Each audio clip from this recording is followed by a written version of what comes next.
Hey everybody, welcome to Foodie the Beast with David and Nikki Nellis. We have such a delicious show for you today. We are getting a Southern education with cookbook author Martha Hall Foose. And later in the show, we're eating lots of cheese with Ripple's Julia Nicolation. And we've got a little bit of a Bastille Day thing going with Joseph Cerrone from Michel Richard's Michel out in Tyson's Corner and Christophe Pateau, chef owner of Bastille in Old Town. That's Foodie and the Beast. We'll be back in just a sec. Planet Wine. It's like having your own wine cellar right in the heart of Del Rey. More than 700 bottles of domestic and imported wines offer something for every occasion and budget. For fine wines and more, there's a whole planet. Planet Wine in Del Rey. And the new GM and wine director at Michel out in Tyson's Corner, Joseph. I'm sorry, you want to be Joseph. Not JJ. Joseph. His buddies call him JJ. JJ Cerrone is in, and he's, he's not French, but Michel Richard is we're not going to hold it against you. Nothing if not French. So Joseph is in to pour some of Chef Richard's and his own favorites for Bastille Day celebrating, and I guess celebrating beyond Bastille Day. So Joseph, why don't we start with you? Bastille Day celebrates the storming of the prison and French independence. I can guess the answer to this, but what is sort of the favorite beverage for celebrating Bastille Day in France? Well, I think hands down, champagne. Good guess from me. All right, well, what did you bring in for us to try? Well, this is Jacquesin Cuvée 734. Jacquesin Champagne. I selected this because it was founded in 1789, which was about the start of the French Revolution. Right. And in fact, they were so successful that Napoleon gave them a gold medal, and it became Napoleon's favorite champagne. Really? Yes. That's amazing. And you know, it's so funny. But we all know what happened to Napoleon. Yes. Right, okay. Did he take the champagne with him? That's right. You cannot take it with you. But, a couple interesting facts about this champagne house, too, is that they patented the muselet, which is essentially the wire cage that goes on top of the champagne bottle, securing the cork. Oh, really? And perfected the amount of sugar necessary to keep bottles from exploding. So they were pretty integral into the production of champagne at that time. All right. Well, while you're pouring that, we're going to turn to a real Frenchman in to talk about Bastille Day. Christophe, if anybody can tell us about Bastille Day, it's got to be you. And obviously, aside from champagne and other potables, what are some of the traditional ways that the French celebrate their independence? Drink a lot. Hot dogs and hamburgers? No. I would say there's a lot of, like, in every square, on every town, there's always a party going on Bastille Day, especially late into the night. And usually there's always a lot of grilled food, roast chicken, all the classic, and then a lot of wine. Are there fireworks on Bastille Day? Yes, usually there's fireworks. Pretty much every town has its own fireworks. Oh, neat. More or less successful, depending. Don't forget, the fireworks they were started with the French. I think Louis XIV was the first one that promoted that a lot, I think. The Great Fire of 2011. Didn't work out too well for him, but... Well, so now at your restaurant in Alexandria, named Bastille, you are You're doing some promotions to celebrate the holiday. Right. You're already in it. So let's talk a little bit about what you're doing. Well, we try to make a link between, since it's a Franco-American team, my wife is American from Missouri, and then I'm French. No, not Missouri. Missouri. Misery is something else. Misery is what happens once you get married. Well, I won't go there. Yeah, let's not go there. Anyway, because she's probably listening. So we wanted to link, and it's the history of our restaurant being a Franco and American. It's maybe more Franco than American, but it is also American. So we wanted to create a link between the two and highlight two famous characters that did promote both revolution, the American and the French. General Lafayette obviously helped the American to give him a boost against the mean English. And then Franklin, Benjamin Franklin, which had a very strong role also within the French Revolution as being an American ambassador in Paris, which helped him to get some money for the American. So what are some of the dishes? Well, how did you come up? Like, did you have to do a lot of research? I mean, how did you come up with these menus? Right. Well, we have two menus. One that's the Lafayette, one that's the Franklin. They both focus more on the type of food they would like, either from their childhood memory, or just something that we know from writing that they like better. We knew that Benjamin Franklin was really like fried chicken. the braised pork is just more an inspiration of mine. That's saying, barbecue pork. Pork obviously is something that we had around. It might not have been barbecued, but I put my twist onto that one. A corn soup, because it's something already available at the time. And then on the dessert side, Michel found out that he liked a lot of rice pudding. Oh. And he liked a lot of rhubarb. So we have a strawberry rhubarb with the rice pudding. Yeah. Well, he had that's an example. And on the Lafayette, it was a little bit more tricky because there's not as much writing, but we found a few things. So we had the roast chicken, which is very classic French, and then we had a steak, which is probably a little bit of liberty I took on that part because I didn't eat much steak in those days. Mm-hmm. But what's more than a nice, bavette steak with well, let me ask you this: sauce. If they didn't eat much steak, what did they do with the boy cows?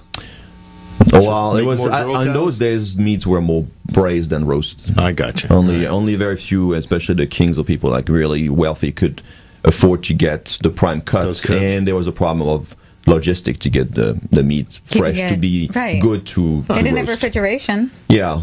They didn't? They didn't. Don't you remember back then? Let me see. I remember saying to the Marquis de Lafayette, Frigidaire was a little bit behind at the time. who weighed the refrigerator? Well, we have to take a break, but when we get back, Sure. I do want to just talk a little bit about what it's like to work with these local purveyors Sure. and how you incorporate these ingredients into some of your menu. Sure. This is David and Nikki Nellis with Foodie and the Beast. We are doing Bastille Day here with Bubbles and Chef Christophe Pateau, and we've got more goods when we get back. The phrase neighborhood restaurant means convenience, but not necessarily style or good taste. But in DC's West End, Circle Bistro, Noti Bianche, and Dish Plus Drinks take neighborhood dining to new levels. Circle Bistro offers contemporary French-inspired cuisine. Dish has new twists on American classics. And Noti Bianche is the perfect Italian trattoria. The Kennedy Center is just steps away, so pre- and post-theater dining is enjoyable and convenient. Dish, Noti Bianche, and Circle Bistro. There's good taste in the neighborhood. And we are back on Foodie and the Beast with David and Nikki Nellis, and I'm sitting next to one of my favorite chefs. Only because he's got food. Because he's got, he's a hale and hearty Your fellow, well met. today. Christophe Pateau is the chef owner of Bastille in Old Town. And what you bring in today? I'm going to hold this up for the camera. I bring you one of the dishes on the Lafayette menu, which is a rillette. This one is a rillette of rabbit, so it's a confit rabbit. This is what I call a rillet. There you go. And then with a little bit of little cornichon and then toasted country bread. Enjoy. It's a good dish for this time of the day. Would you agree with me It's that perfect. This is exactly what I want. Would you agree that it does not pay to come into this world as a rabbit? Well, not in a you French got stuff restaurant. to do. You got Easter, but after Easter, we don't need you anymore. There we go.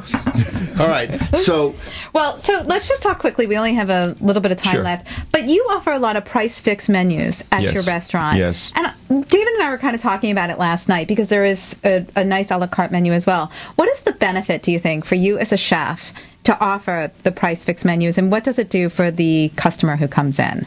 Well, there's twofold for the customer. Obviously, it's I think it's a bargain on some aspect, but for me, it allowed me to build menus that make sense on the culinary standpoint, trying to build things that goes together and take those customer through the journey of the meal as I think it should be eaten. It's very well received. I would say that more than half our customers take pre-fees nowadays. Really? Yes. That's even at lunchtime. So, and then we do the same thing for brunch as well. Just to in other words. Well, it's just right. You hit the nail there. It also makes it easier for us in the kitchen because we have a better lineup. We know what's coming up. We have a more structure ordering instead of having a lot of thing order all over the place. We have more of an ordering that's more funnel into a direction, so we know. So like timing and and the lineup of food coming out in the window is easier for us. Excellent. All right. Chef, so let's wait. Let's make sure everybody knows where Bastille is and where to find you. Sure. We're on 1201 North Royal Street in Old Town Alexandria, about 10 blocks from King Street at the north end of Alexandria. And you have a beautiful outdoor patio. Absolutely. We have like 30 seats outside, beautiful, very full all the time. So enjoy that. And we have a website, bastillerestaurant.com. Excellent. Okay. Thank you, Chef. Thank you so much. Okay. All right. So let's turn to Martha Hall-Foos, who's on the phone. Are you there, Martha?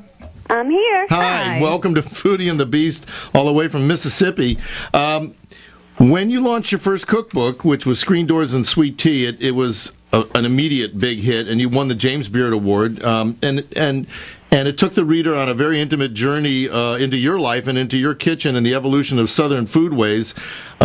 How does a southerly course, your new cookbook, stay that course that you first set back then? When I was working on Screen Doors and Sweet Tea, it came out about 3 years ago, I guess. I really wanted to sort of cover the canon of Deep South cooking, particularly the Mississippi Delta area.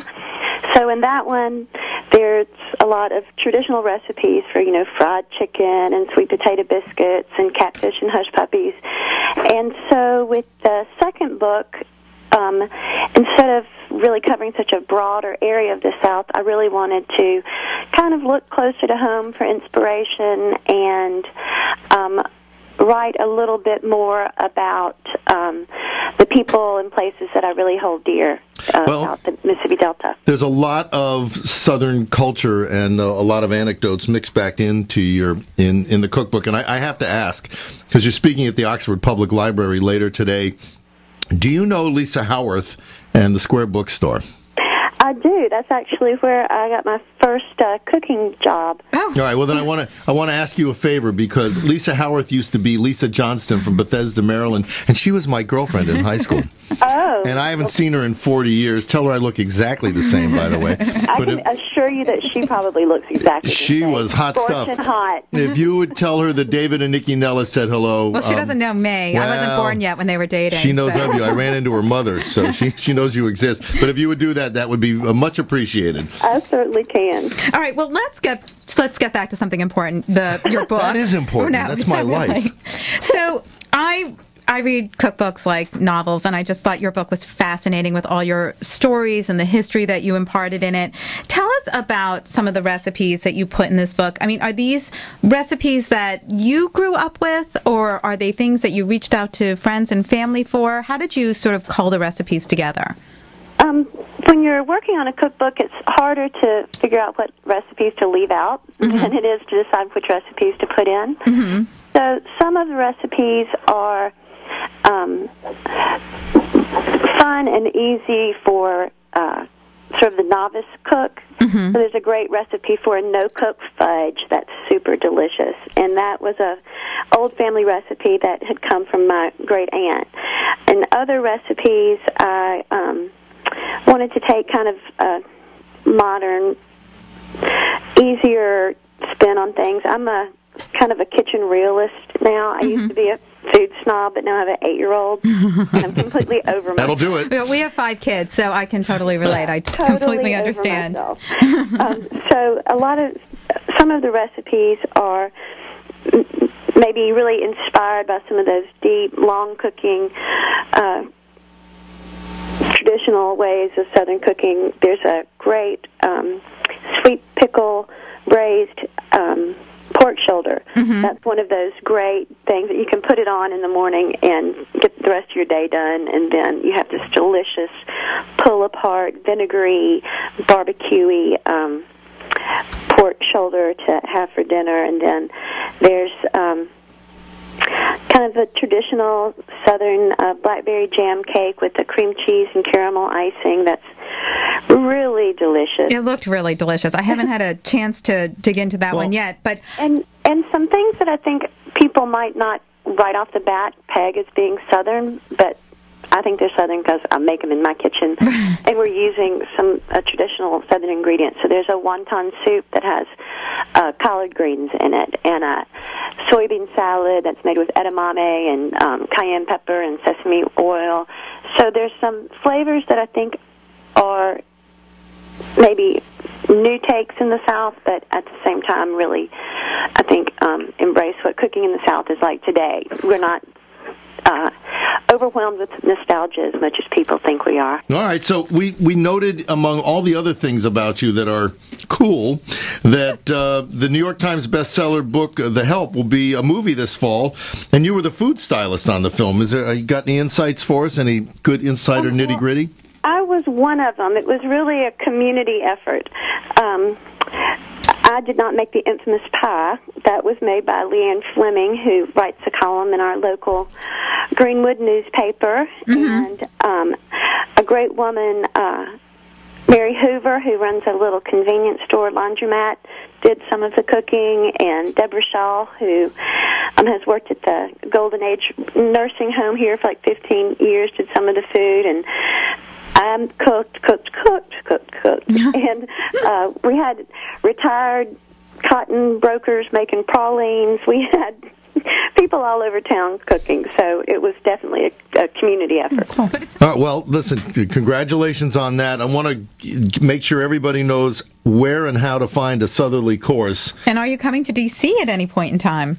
I hope to get to back out that way. I'll be. I did a big fun visit up in Richmond, and so I'm going to try to make it back out y'all's way this fall. That would be terrific. Well, thank you so much. Tell everybody where they can find a southerly course, please. You can find a southerly course wherever books are sold, but particularly at your independent booksellers and online at all of your major book retailers. But we always like to support those independents. Well, it must be very like Square Books. Right. There we are. There we are. There we are. Okay, Martha, thanks so much for joining us, and please tell Lisa I said hello. All right. Well, I hope y'all enjoy a southerly course and make some peach shortcake while the season's good. I'm going to make some peach shortcake, but I'll tell you, first on my list is a dandelion cracklins. That just sounds too good. Nah, see, I'm going for the hominy grits, so you're going to be cooking for a while. Thanks, Martha. All righty. Bye-bye. Thank you. Y'all have a Bye. good day. You too. All right, Bye-bye. all right. Excellent. All right. While you're Julia, doing that- we haven't even introduced our next guest. I've already dug into the platter of cheese. Julia Nicolason is the Mistress de Fromage, I guess we would call you. Sure. At Ripple, which is a Is that on your card? Is that what your card says? I don't have cards. Oh, well, you should get one. cheesy lady. Ripple is this wonderful little unassuming looking place right across the street from the Uptown Theater in Cleveland Park in that row that used to just be the Roma restaurant back in my day and now is Ripple and Ardeo Bardeo and Dino and a bunch of other restaurants.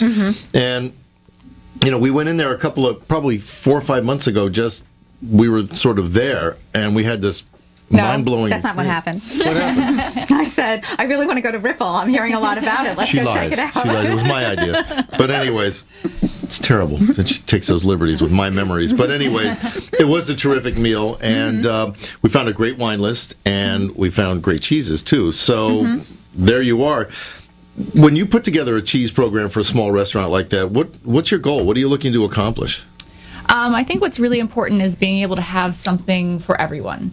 I wanted to make sure there's both things for someone who's not as experienced with cheeses and just, want something that's a little bit more familiar but a little bit different, and then also something that's going to be, a leap of faith, something that's going to be a new adventure.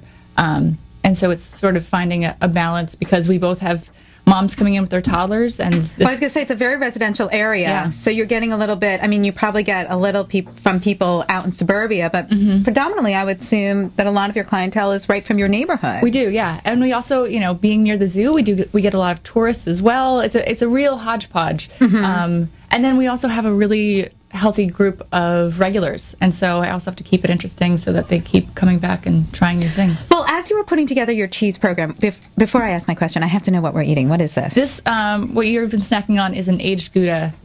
We had this the other night. Yeah. It is just delicious. I'm going to cut into the stinky Where's cheese. Where's it from? It's from Holland. It's aged 2 years, and so what you'll find in it are those little protein crystals, right, like you'd find in Parmesan, but it's got a really nice deep, it's got a sharpness, it's got a sweetness, it's got a sort of a creamy mouthfeel, even though it's hard. But this is a great cheese. If there's someone, a 3-year-old on a table, they can eat this with their hands. They won't make a mess and get it all over their face. But it would also be really beautiful on a fancier board. Great color contrast with this bright orange and different. Well, and its flavor is fantastic. And what is the stinky one? The stinky one you're enjoying is called Petit Frere. It's from Wisconsin by the Crave brothers. And this is one of my favorites because it's a great example of an American cheesemaker taking old traditions. Their family's both Irish and French, and so they wanted to make sort of an homage to their heritage. So it's sort of between like a Robuchon and an Ardrahan, but American made. So this is really an American original. Well, when we get back, I want to talk about how you fit the charcuterie in with the cheese, because they do go hand in hand. This is David and Nikki Nellis with Foodie and the Beast. We're talking cheese and some wine. I see a rosé over there. We'll be back in just a bit.